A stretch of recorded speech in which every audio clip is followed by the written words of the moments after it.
Let's look at participating in a discussion topic within a course in Brightspace. Let's start by going to the Content tab here in the navigation bar. We are in week 1, and we can see that the instructor has put a week 1 discussion for us to complete. Underneath the discussion, you'll see that it's a discussion topic, and then the instructions right below. Please introduce yourself to the class.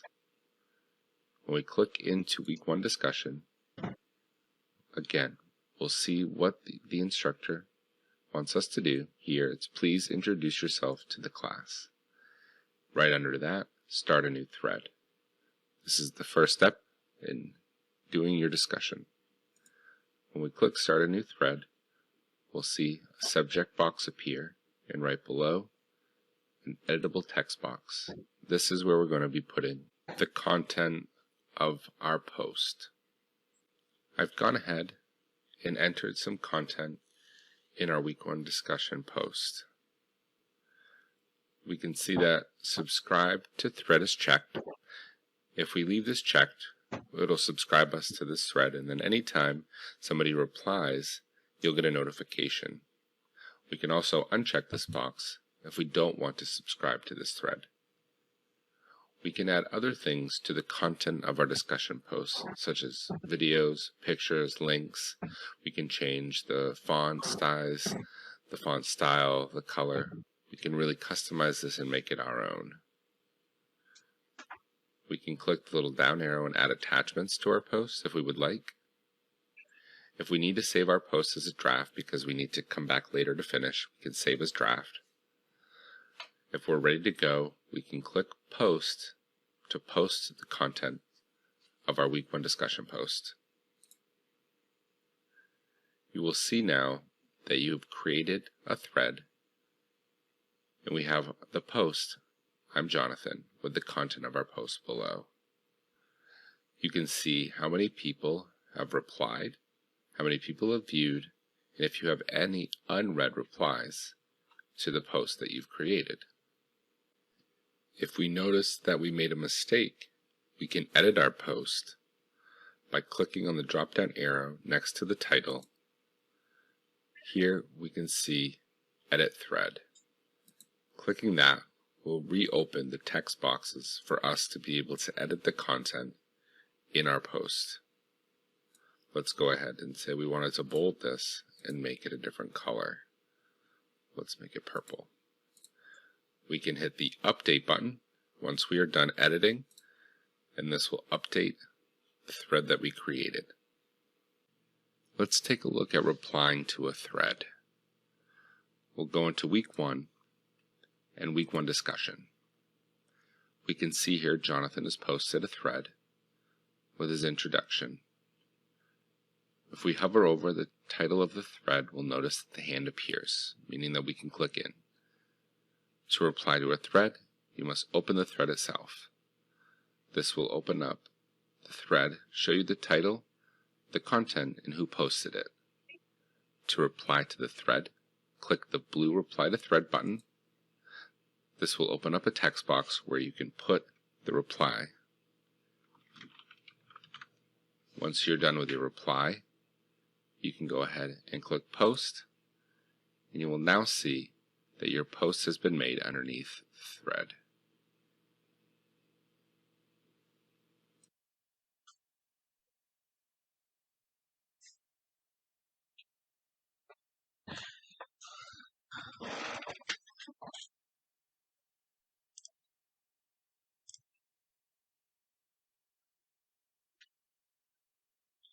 Alright, tips for introducing yourself in a discussion thread. So, what do I write?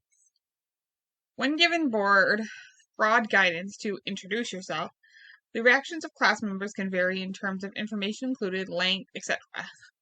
What should you share? While there is no single correct way to introduce yourself online, there are several tips for making the most of the opportunity to get off to a good start in a learning community. So follow Netiquette Guidelines. Netiquette, or online etiquette, refers to some common online communication practices that we should follow in order to have more beneficial experiences in our discussion spaces. If you are familiar, please take a moment. If you are Unfamiliar, please take a moment to review the guidelines. So, hold on.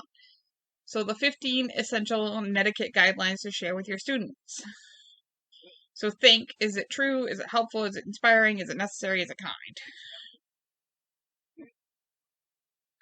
That is a little small, but before posting your question to a discussion board, check if anyone has asked it already and received a reply. Just as you wouldn't repeat a topic of discussion right after it happened in real life. 2, stay on topic. 3, don't type in all caps. If you do, it will look like you're screaming. 4, don't write anything that sounds angry or sarcastic, even as a joke, because without hearing your tone of voice, your peers might not realize you're joking.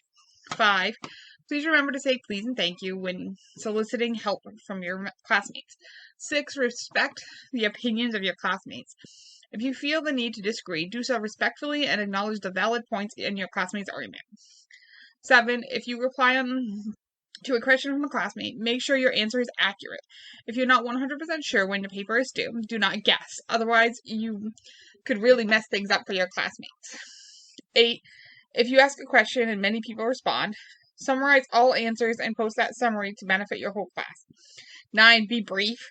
If you write a long dissertation in response to a simple question, it's unlikely that anyone will spend the time to read through all of it.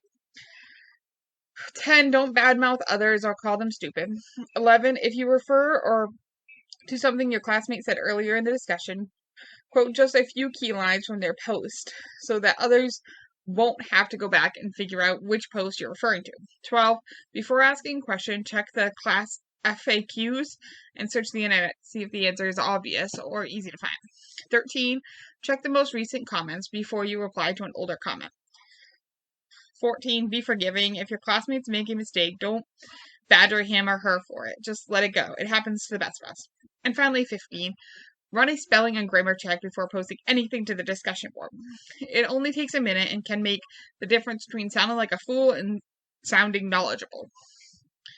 Alright, so we're back to this. So stay in context. This tip is included in Business Insiders.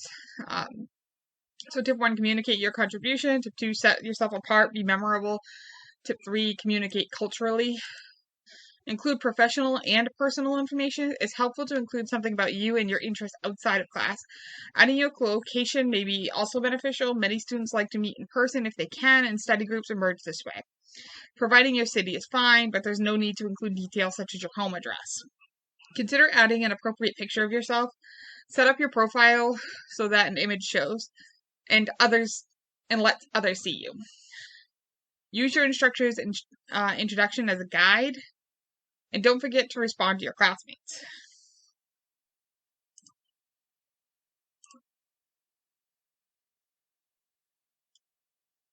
So before you read integrity statement, before you proceed and submit a practice discussion below, please note that, so I agree to proceed.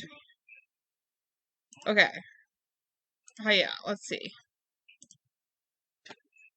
Submission done. Okay. Alright. So then we're on to grades and how to view grades and feedback.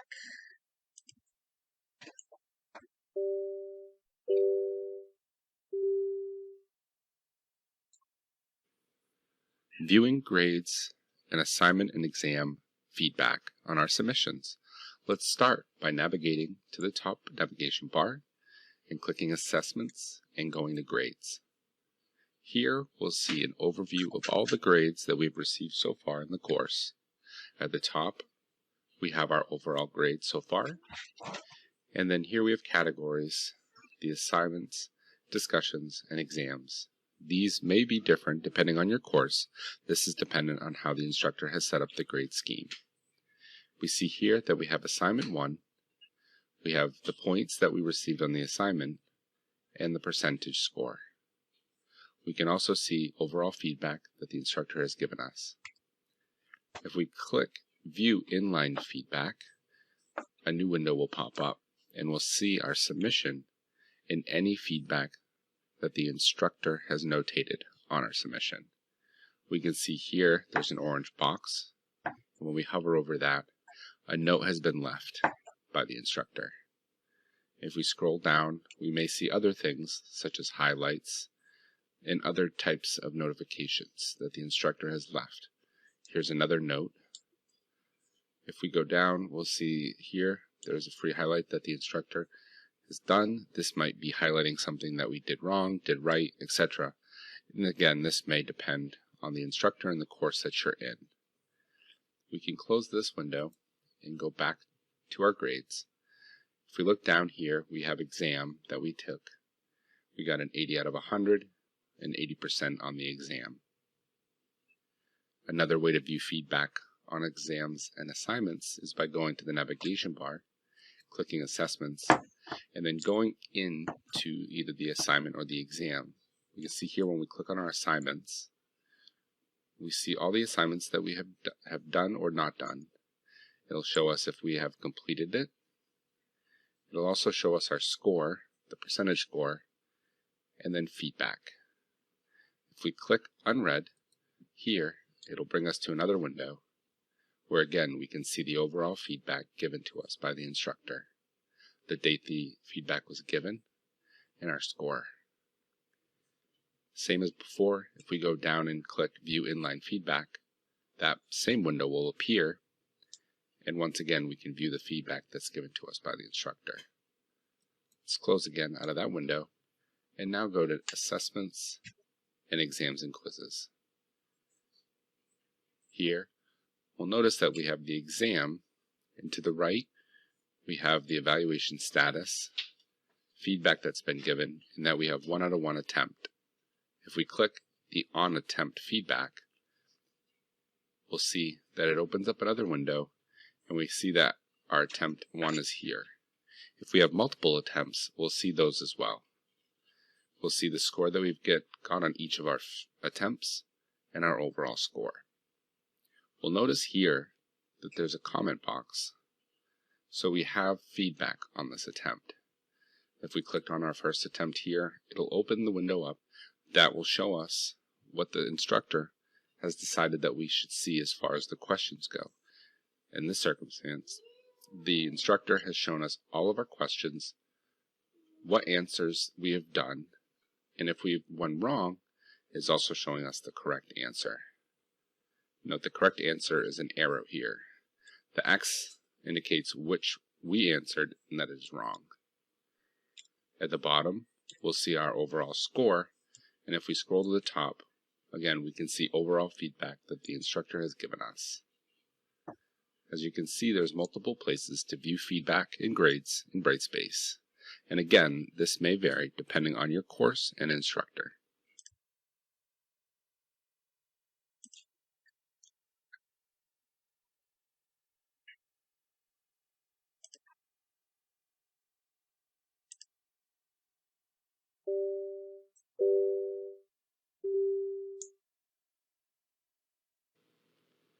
You can use the class progress tool to get a good snapshot of how you're progressing within a course. Let's take a look. We'll go up to the navigation bar and click Assessments, and then Class Progress. We'll see our name at the top, our overall grade, and then our progress summary. We'll see here we have our current grade again in the course, and if we look over to the right, we'll see the blue bars indicating each of the assignments or contents that we have submitted that has received a grade. If we hover over the blue bar, it'll show us what the item is and what the score is that we've received. Below, we'll also see the total grades received in the course. If we click the triangle, it'll expand, showing us each item that we've received a grade for and what that grade is. If we scroll down, we can see how much content we've completed within the course, if we've done any discussions, assignments, quizzes, etc. We can click again the arrow to expand. See, we have post authored 1. When we click that triangle, we see the post that we have made. If we scroll down, we see assignments and that we've completed 1 out of 3. If If we click the triangle next to graded submissions, we can see the submission that we've put in, what the grade is, and then if we click details underneath, we can see the feedback that we've received on that assignment. Same with quizzes, and so on and so forth. This allows us to get a good idea of how we're doing in the course and where we may be able to increase our scores and our grades within that course.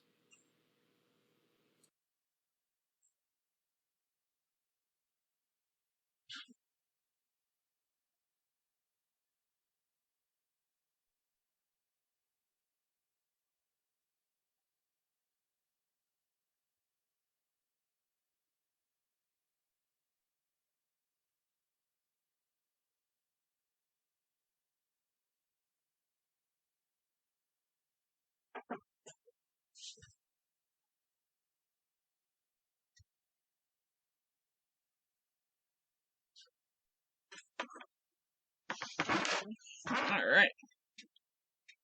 Did that one. Next. So, this one is talking about other things for Brightspace. So we have Zoom and Cultura, which is something else that UMA uses. Zoom, a lot of people use. And then Pulse, which is the Brightspace app.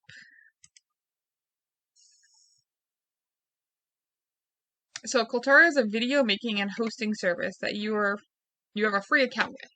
You can make, edit, and share using videos using this tool. Below are supports to help you make the most of your needs. So getting started. Before you try access Cultura from Brightspace course, you may need to grant access with Cultura within Brightspace. So to learn how, please read this.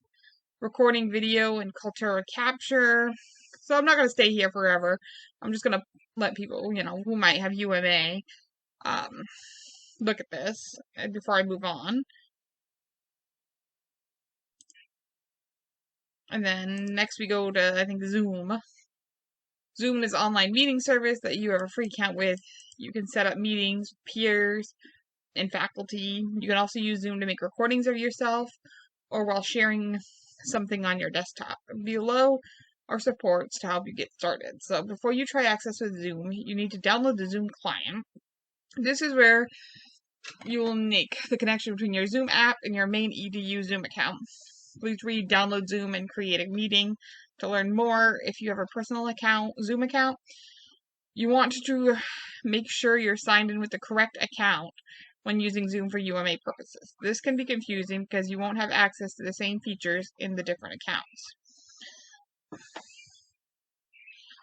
I might upload something later on how to use Zoom, because it just would be helpful to go over everything again. And then finally we have mobile apps, Cultura and Brightspace.